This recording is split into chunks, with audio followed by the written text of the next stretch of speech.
आइए हम बात करते हैं केंद्रीय सतर्कता आयोग सीबीसी। केंद्रीय सतर्कता आयोग की आवश्यकता क्यों पड़ी भारत को? तो देखिए कि भ्रष्टाचार से संबंधित मामले जब लगातार बढ़ने लगे तो 1962 में भ्रष्टाचार से संबंधित मामलों पे जांच करने, रिपोर्ट देने के लिए भारत सरकार ने केस संथानम समिति की नियुक्ति की।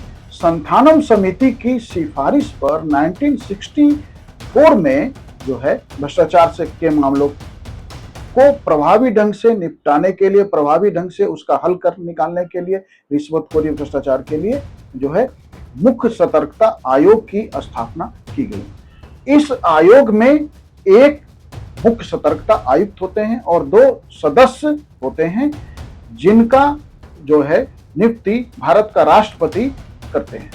केंद्रीय सतर्कता आयोग की नियुक्ति की एक प्रक्रिया है। इस प्रक्रिया में जो है भारत का प्रधानमंत्री, गृह मंत्री और लोकसभा में नेता विपक्ष से बनी समिति जो है सिफारिश करती है। जिस समिति की सिफारिश पर केंद्रीय सतर्कता आयोग की नियुक्ति की जाती है। केंद्रीय सतर्कता आयुक्त जो है वो केंद्रीय सतर्कता आयोग के आप कह सकते हैं कि वो वैसे ही प्रधान होते हैं जैसे चुनाव आयोग में मुख्य चुनाव आयुक्त होते हैं। केंद्रीय सतर्कता आयोग सीबीआई उन्हीं के निगरानी में, उन्हीं के सुपरिटेंडेंस में, अधीक्षण में, नियंत्रण में काम करती है। और जिस ईडी को आज हम इन दिनों बहु चर्चा में है, वह ईडी भी केंद्रीय सतर्कता आयोग के ही निर्देशन और नियंत्रण में काम करती है।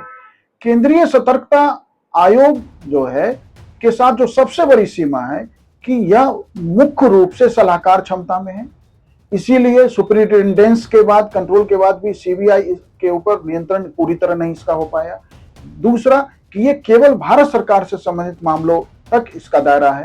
राज्य सरकारों के मामले में इसे जांच की जो है अनुमति नहीं है, सीधे जांच नहीं कर सकती है।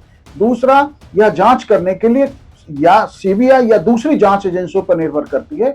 अब जब जैसे ही सीबीसी सीधे जांच नहीं करते, मतलब जांच करने के लिए सीबीआई या अन्य जो एजेंसीज हैं उनके माध्यम से जांच करती है।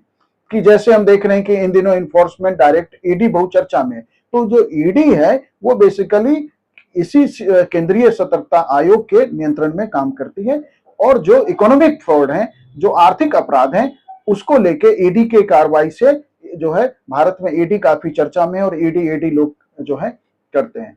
तो केंद्रीय सतर्कता आयोग ईडी से हो, सीबीआई से हो, अन्य जांच एजेंसियों के ऊपर निर्भर करती है।